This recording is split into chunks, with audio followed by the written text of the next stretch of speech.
You see those other companies that are trying to compete in the traditional banking space, which is, you're investing your money, you want a return, you have your checking, your savings. But now comes these, again, fancy, smaller fintech companies trying to outperform banks. And they're doing it because they're not as regulated as banks, right? 1, 2, 3, 4.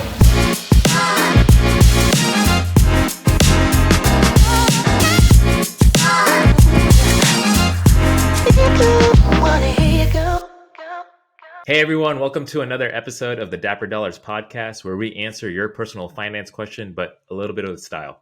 I'm your co-host, Anirban, and we also have... Hi everyone, I'm George Anakwe. So given the current climate around money, how we understand how we function, how we manage, and our habits too as well, ties into our relationship with banks. And so we're here to hopefully bring a conversation around that topic. So we have the pleasure to introduce Jhanelle Daley. She's currently leading the business management side of JP Morgan's commercial bank, international onboarding and service organization. She's also supported multiple business case development for acquiring payments and Rails organization. Prior to joining JP Morgan, she worked at AT&T, where she was a member of the Finance Leadership Development Program. And that's where all three of us had met. Jhanelle received her MBA from New York University and her bachelor's degree from Macalester College in Minnesota. She majored in mathematics and minored in statistics and economics.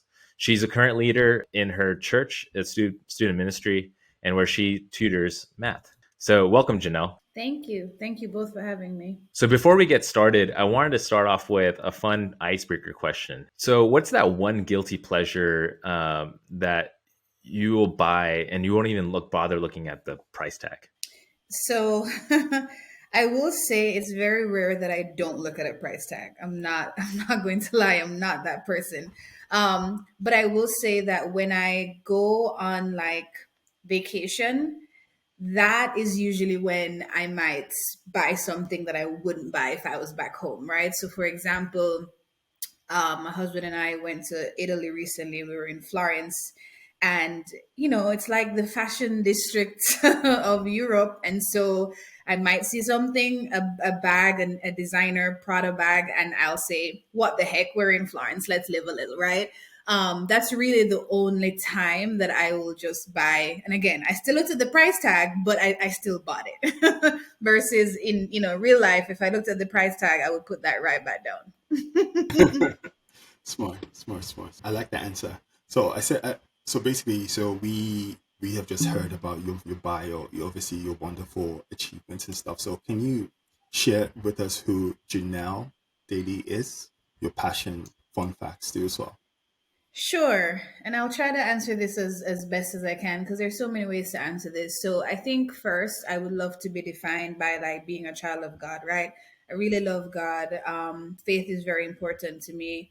I'm a huge lover of my family. That's, when we have holidays, so Christmas is coming up, my family is coming. I'm such a huge, I love gathering.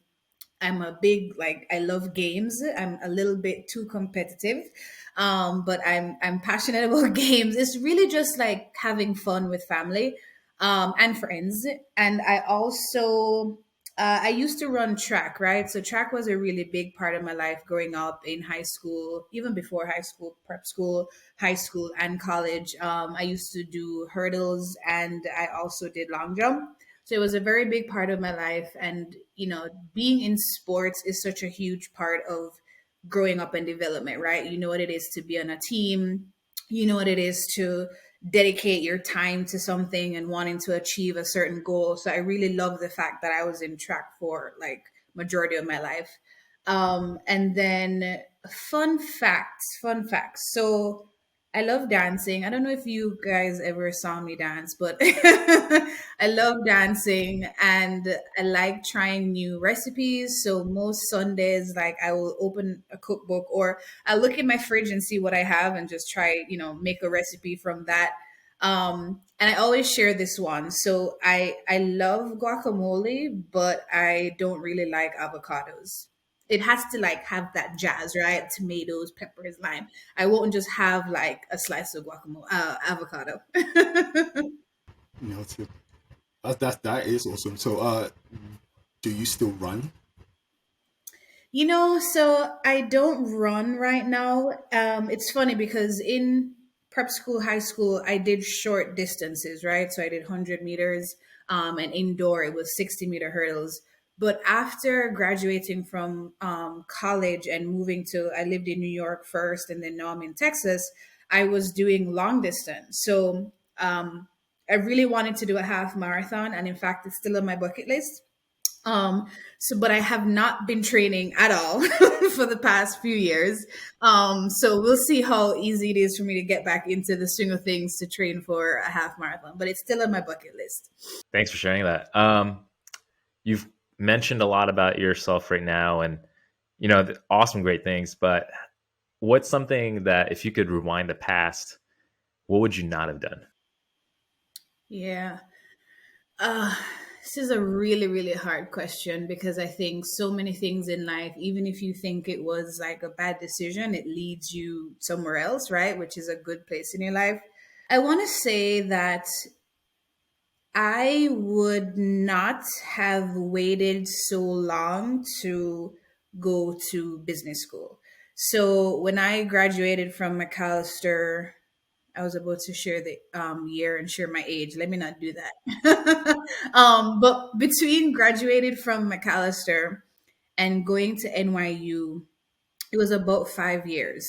And the reason I say that I would not have waited that long is because going to business school really helped propel my career, right? Like it put so much things into perspective for me, especially since in college I majored in math, statistics, and econ, right? So it was not business.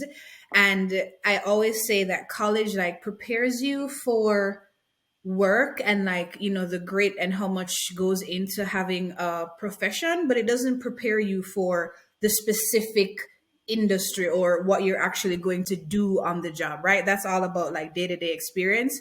But going to business school helps give you a broader view of what corporate America is like, right? And so I kind of wish I had not waited as long.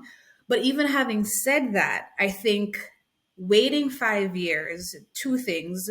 One, gave me really good career experience before going to business school. So that was actually seen as a huge benefit in my application. And then also the year that I went to NYU, I met some really great girlfriends, and I wouldn't have met them if I was, started 2, 3 years ago. So there's that. But I do think that if I had started a little bit sooner, I may have been further in my career right now. Who knows?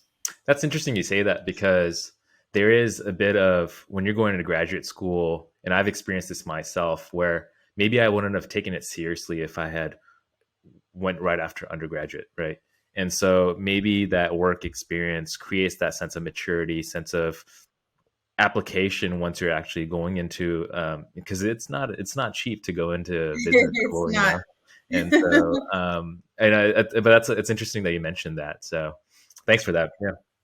I agree, and I was going to add because most job experiences they need you to have at least 3 to 5 years with an MBA. So I feel that's actually a well planned out route.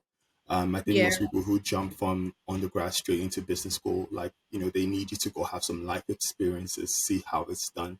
Then you can come understand the concept that you get taught in business school, basically. So absolutely. yeah, And so, yeah, so, me saying 5, I waited 5, maybe 3 would have been like the sweet spot, right? Like that's kind of what I'm thinking. awesome, awesome. Well, so let's so just dive into the meat of things. So basically, with your bio, we learned that you led strategic initiatives within JP Morgan, basically long-term planning and whatnot.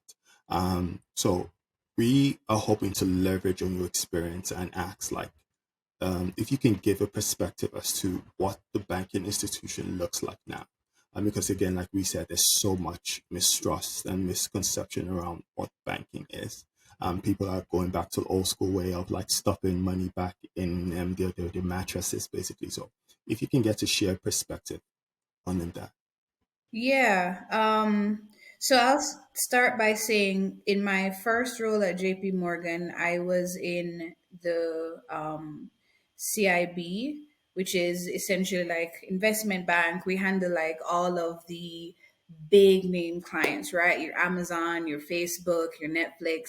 And specifically, I was in the merchant services area. So you think about competitors like PayPal, right? So handling how we exchange money from merchants to customers.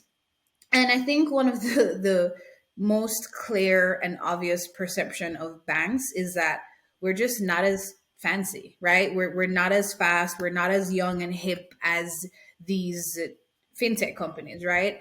And so I want to give you the perspective from banking, and I'll do that a little bit because when you think about banking, payment services is not traditional, right? Like competing in the merchant services space is not like a traditional banking thing. When people think about banking, you just think about I'm giving you my money, you're giving me an interest rate, right? That's really what it is.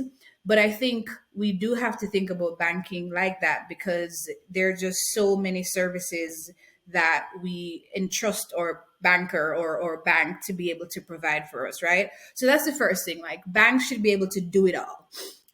No, we're not doing it as I said, as fancy as some of our competitors. And that's really why, at least JP Morgan, we're investing so much in that space. We're investing to be able to compete with these players. And the thing is, we can, right? We have the funds, we have the resources, we can. And so, and we understand the fact that we're not the number one player, right?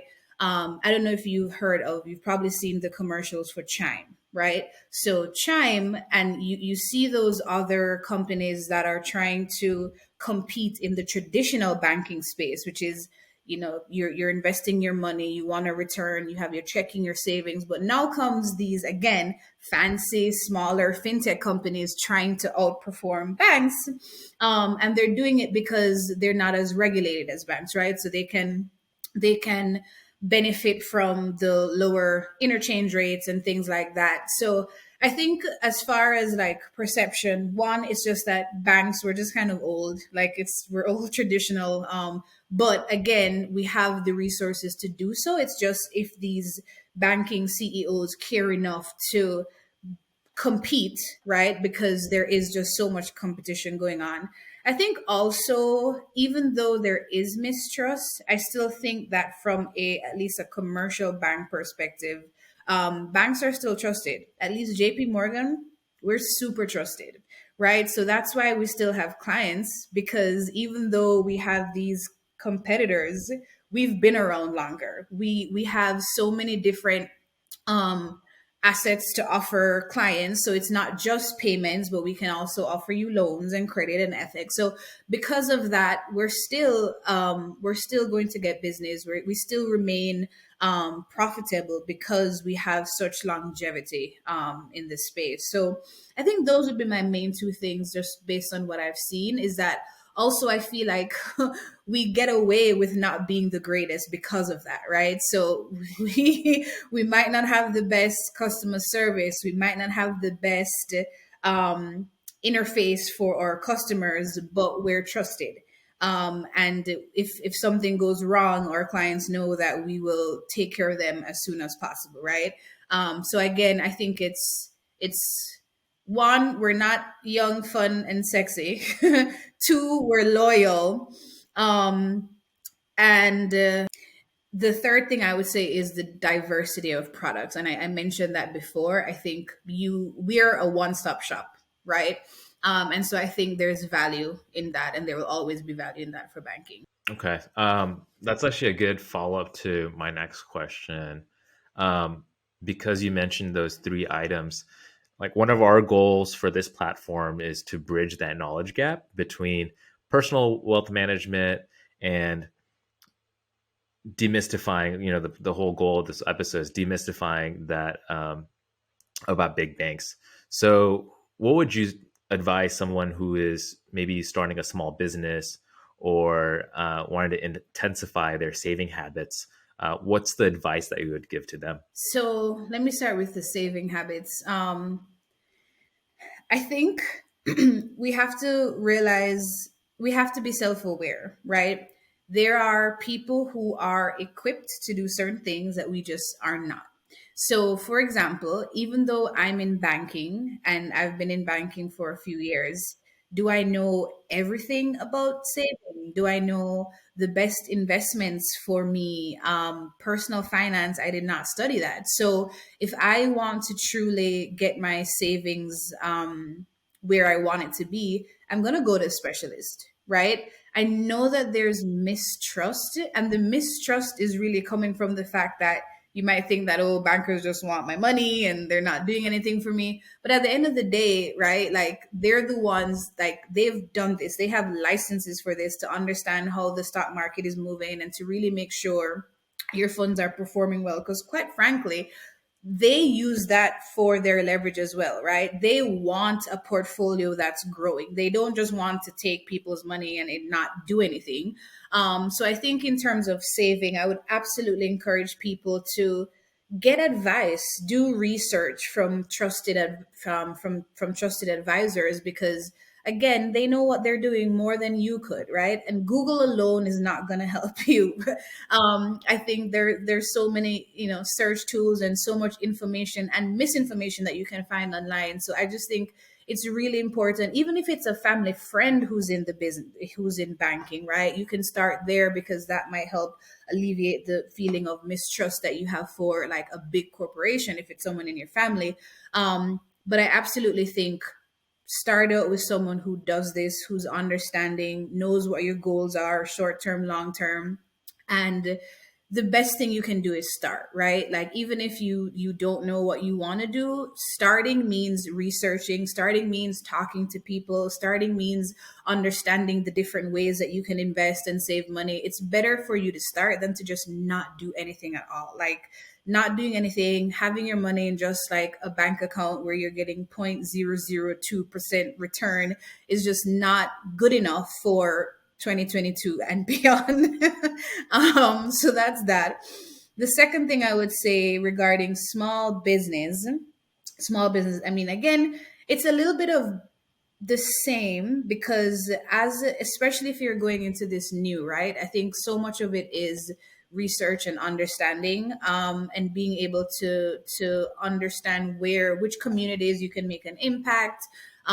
Banks are there, and I'll specifically speak to JP Morgan. Like we're very invested in the community and helping small businesses scale. And so, you know, it takes courage to start a small business, and I completely get that. And I still think still one of those other things on my bucket list, excuse me, that I think it takes courage, but it's also why not, right? There's so many people who just start, and it's a slow process. You might really want to keep your job, but I think at the end of the day, if you want to start a small business, you need a team, right? And your banking consultant or advisor can be a part of that team. I think otherwise you end up maybe losing money, or you start and you're not 100%, you don't 100% know all that's involved, and so you might have to put it on pause. So I think it all boils down to like having a team, and your bankers can be a team. It's I personally, like, I know that there's mistrust again, because at the end of the day, every corporation wants to make a profit, right? Let's not pretend that that's not what this is about. But they can make a profit and you can make a profit too, right? So I would just say get yourself a team, who can help you in areas that you're not the best at, right? Like you can be creative, and you might have great marketing tools, but from a finance perspective, you want the best person on your team for success. So that's why I think, like, just get yourself a great team so that there's someone from every vertical that can help you build that small business. I wanted to sort of just, ask, just have like a follow-up question with that. So you had mentioned obviously with the interface experience and and the other experience. So from I'm speaking about small businesses now. So from a community grassroots level, um, are there like is there some sort of assistance in place, like you said, like someone walks in and say, hey, look, I have this idea of starting a business.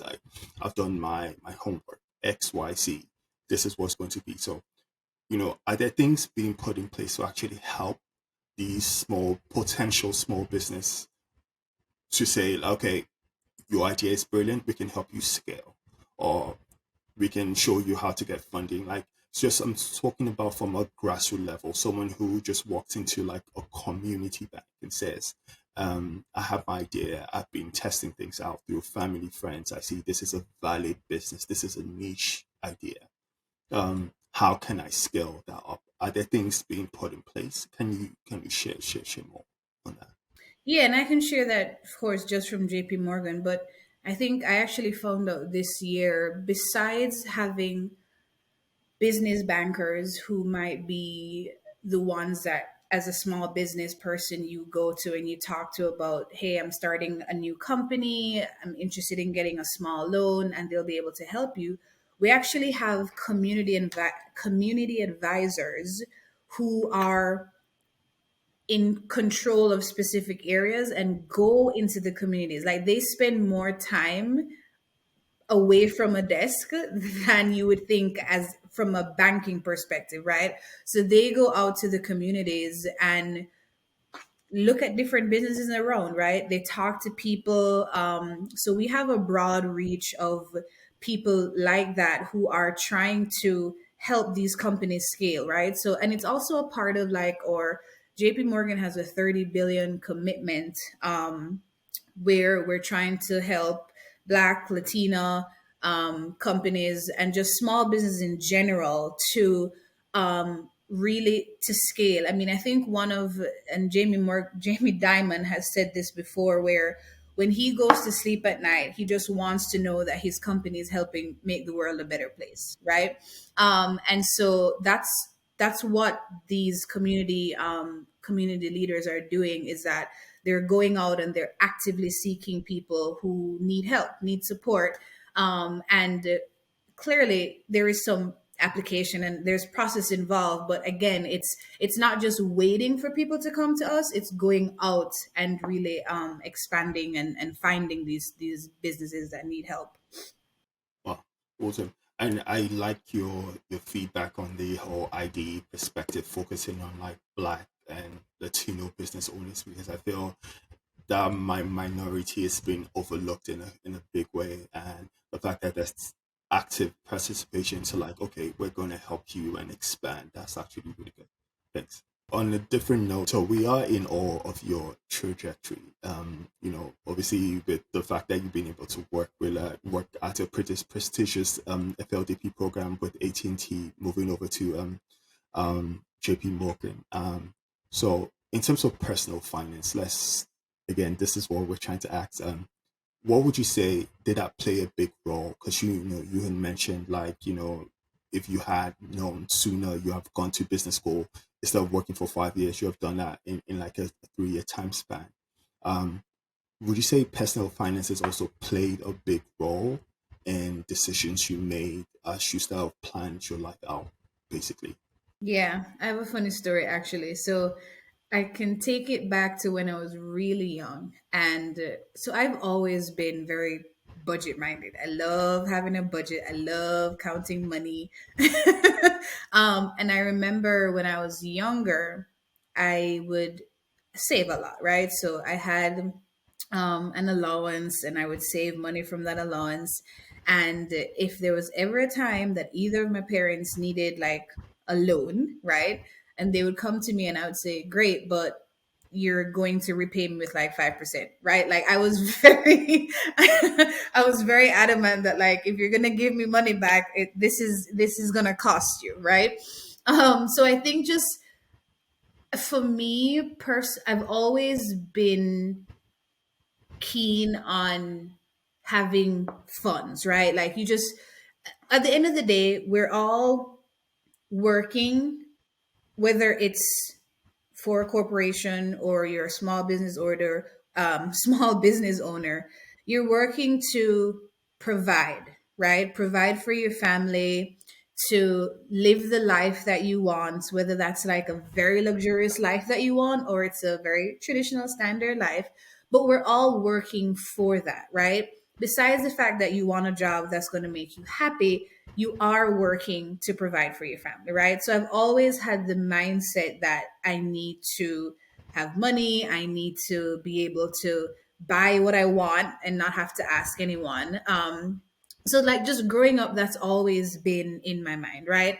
Like I always wanted, I remember thinking about growing up what I want to be, and I just remember the vision of like me in like a full suit on a chair, like turning around like a boss, right? So like I've always thought about that life, and so everything else just kind of had to be because I knew what I wanted to be, right? I knew I needed to go to high school. You know, I did really well. I always loved school.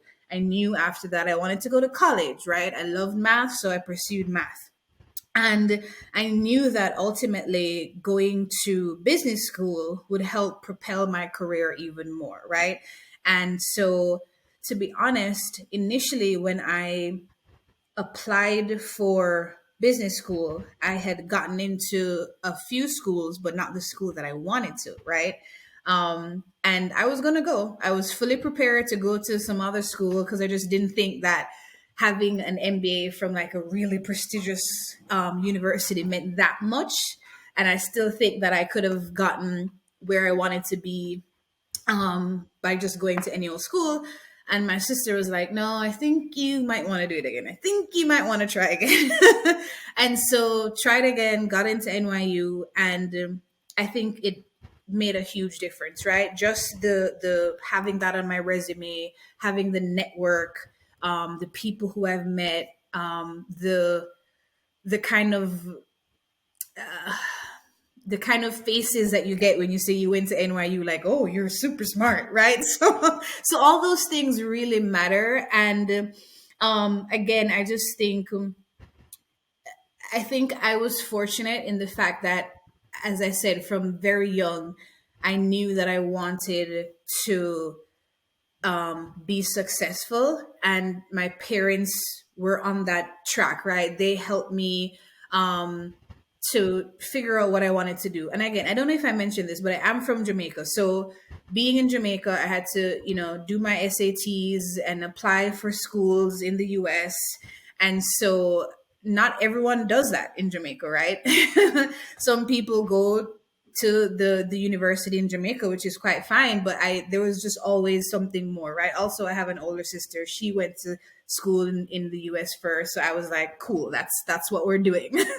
So I just think, one, it's like opportunity and being raised where you know that, okay, there's this, really great light at the end of the tunnel if you do this, this, and that, right? And that helps with setting yourself up along the way, right? Now, it could have gone totally different, right? It could have gone where I maybe didn't think that high school was for me, or maybe I didn't think that college is for me. And honestly, I'm not saying that college is the way, because I know things are changing now in this landscape over the past couple of years. Like I need to do my research, but I really think college rates are dropping and it doesn't mean you won't be successful. I just think there are other avenues to make yourself successful as opposed to college. Again, I think college prepares you for certain life skills, and it helps you to think through things more clearly. It helps you to problem solve, which are just things that you need in a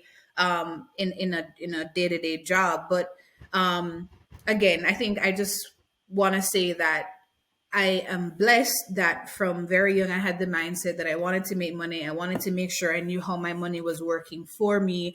I was someone that I wanted to save. I wanted to make sure my expenses weren't more than, my inputs. I'm someone that budgets.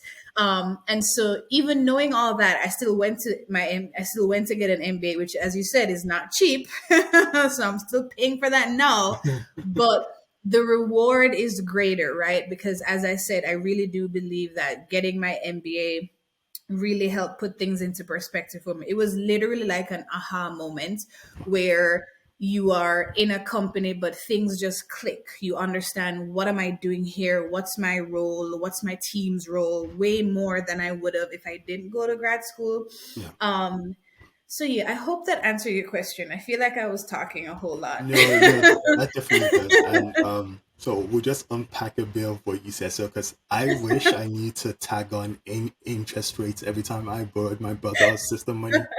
I mean, just thinking about it. But so I know sometimes we become products of like our environment. So, Hmm. what would you say influenced you to kind of make you be so conscious about money so early at such a young age? Yeah. I don't know, because I'm not gonna sit here and say to you that, my parents struggled and so that's why I was like, I never want to struggle. That was not. I'm not saying that my parents were the richest people ever. They weren't, but I lived a very comfortable life, right? Growing up in Jamaica. Um, I think both my parents were very much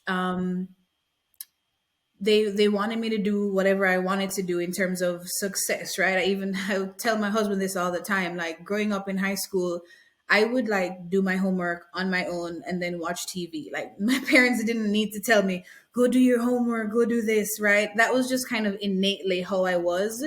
But I know that that's not the case for everyone, and I know it's so much harder to be in an environment where you don't have that encouragement, or where you are kind of living with not a lot, and needing to make things happen with not much, and have a mindset where I can achieve this, like I can save, I can do all of that, right? So I I don't know. I mean, I know that environment plays a role, but I think so much of it is you, right? Like I would not sit here and say that it's mom or dad who really helped me to want to go to college or want to get my MBA. Like I think a huge part of that was just me. As I said, like my dream was I was going to be a businesswoman. Like that was what I had intended to do.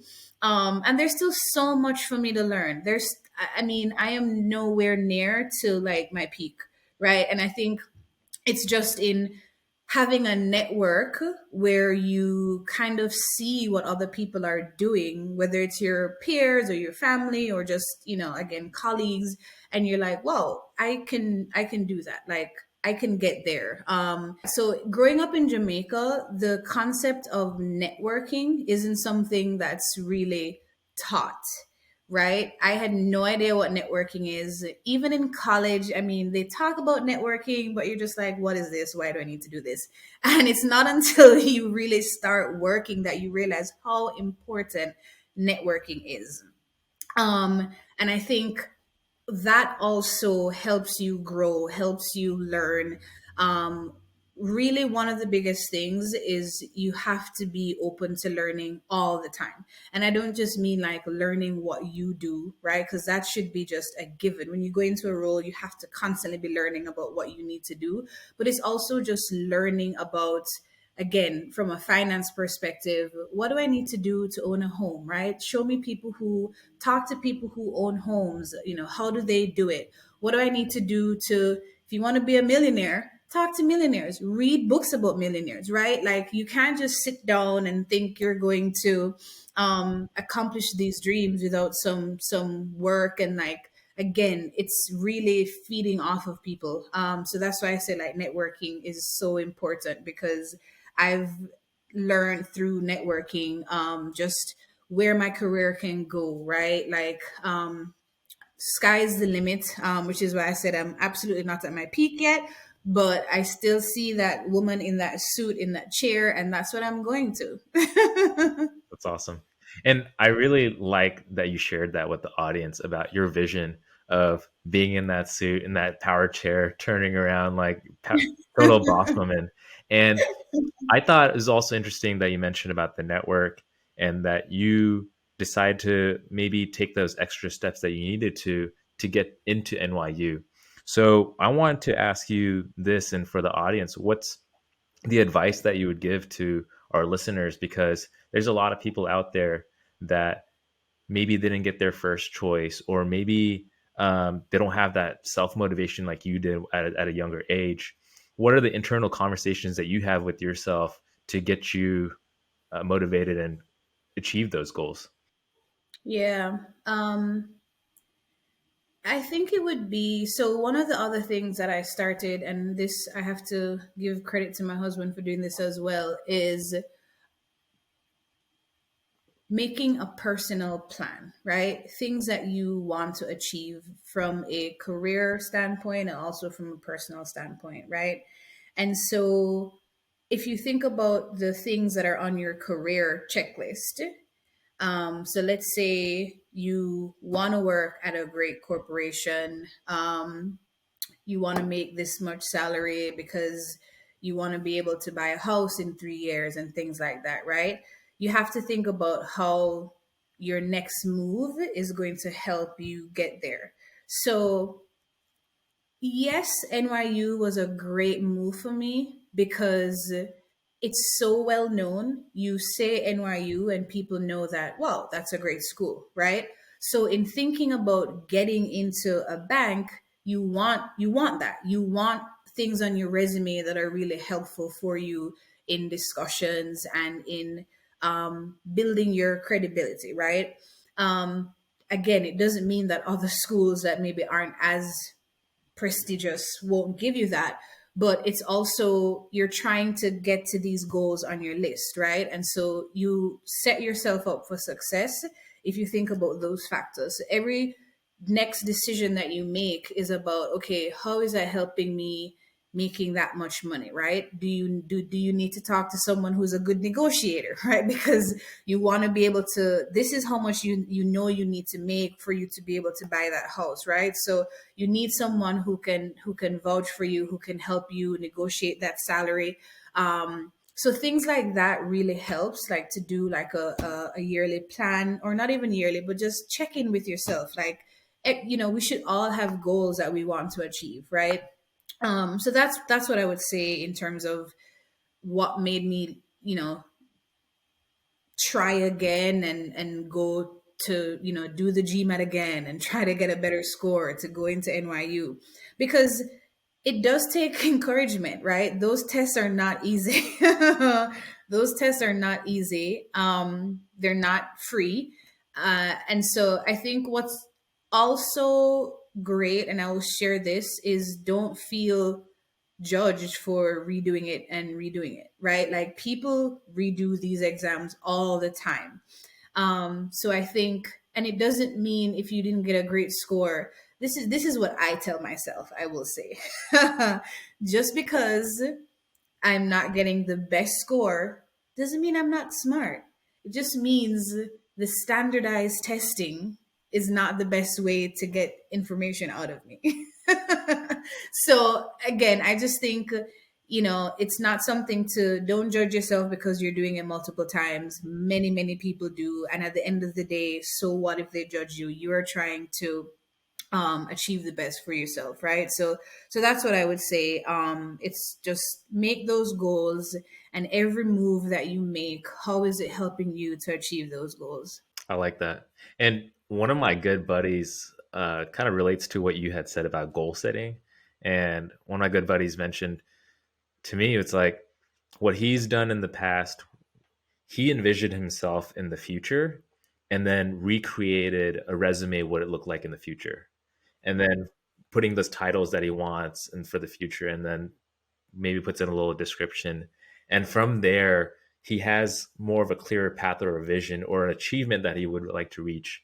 And that way he can get closer and closer. And that way it look like the most recent, when he's at that age, he'll look like that. And yeah, so goal setting is definitely a key important thing. And it goes back to what you were saying about finance, like a finance mindset. It's, yes, there's a big term, long term, like a big investment in the beginning, but you know what the vision is going to be in the future. And so you understand the sacrifices that's going to be required in order to get to your long-term goals. So again, Right.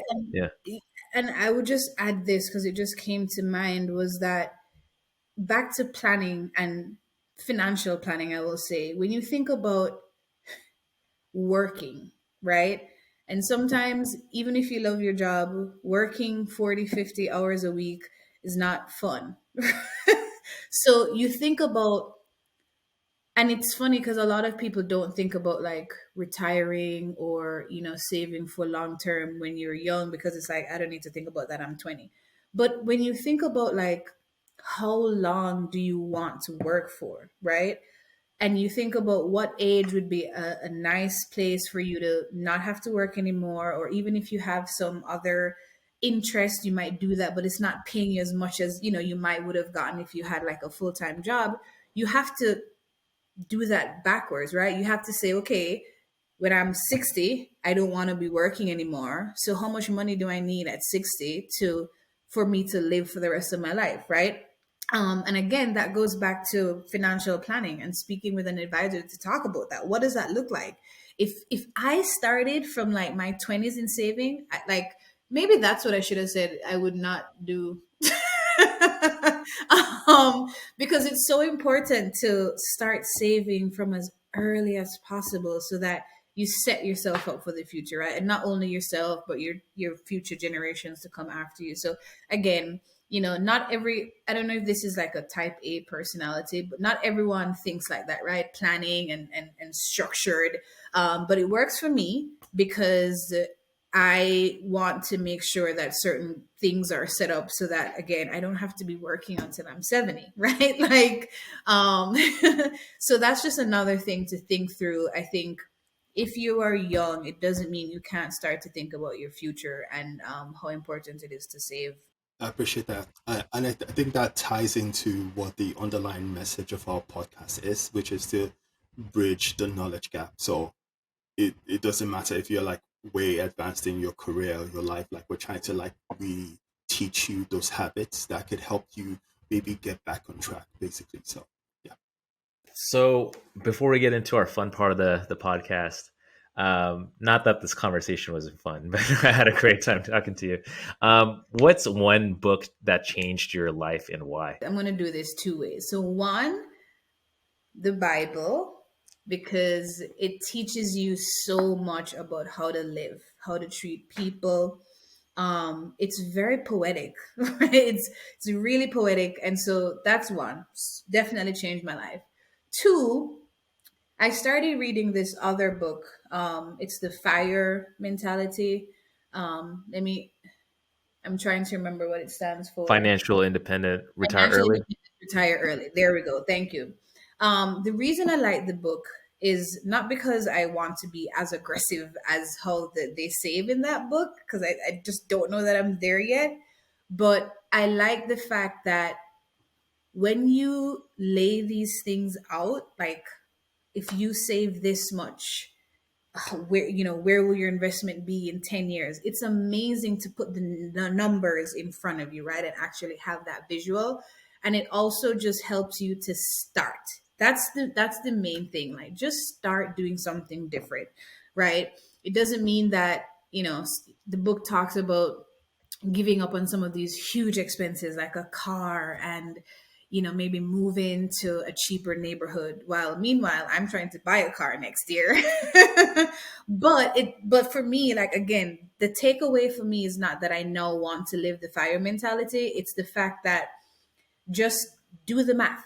Do the math, right? Like, if you save this much in 1 month, this is how much it would be in a year. This is how much it would be in 10 years at this rate, right? Like, do the math and see how things work out, because you'd just be so surprised at how little goes a long way. Yeah, absolutely. So this is one of my favorite parts to ask our guest speakers. We call I'm it this or scared. that. Don't be scared. It actually kind of relates to a lot of the questions, or a lot of the questions we asked you and the answers that you've provided. So it helps our listeners to get into the mentality of Jhanelle Daley. So Okay.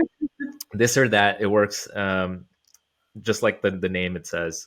Would you pick this or would you pick that? I'll give you two scenarios. Okay. So you catch yourself at Rodeo, Beverly Hills, and you see two stores right next to you. You have you can buy a Birkin bag, or you can buy a timeless Cartier watch. Which one would you go for? And I have to pick one and buy it with my own money. Maybe. I don't know if I would buy either of those, but if you're saying any brand, maybe I would buy it and resell it. How about that?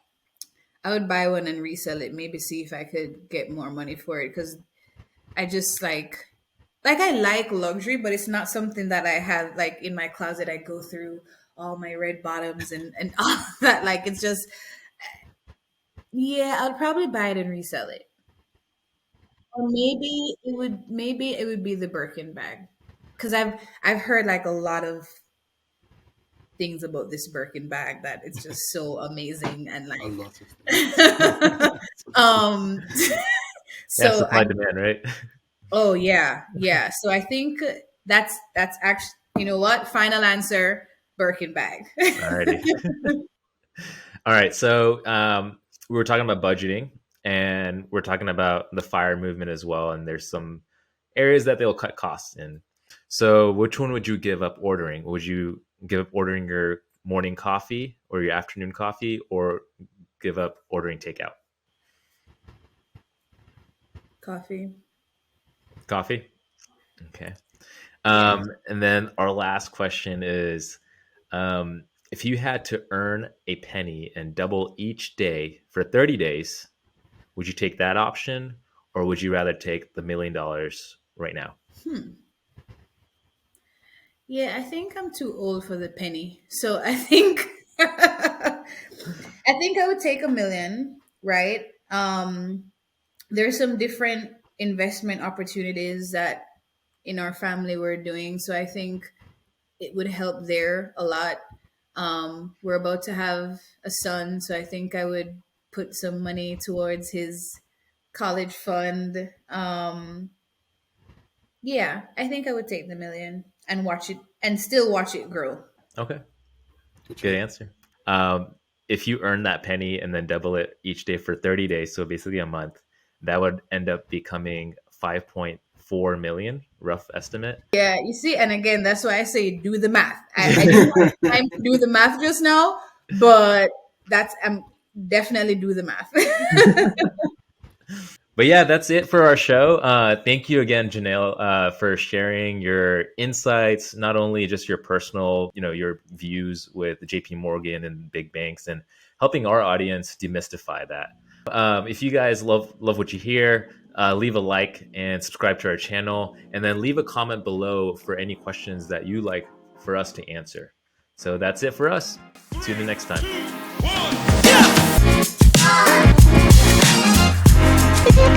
1. Wanna hear you go.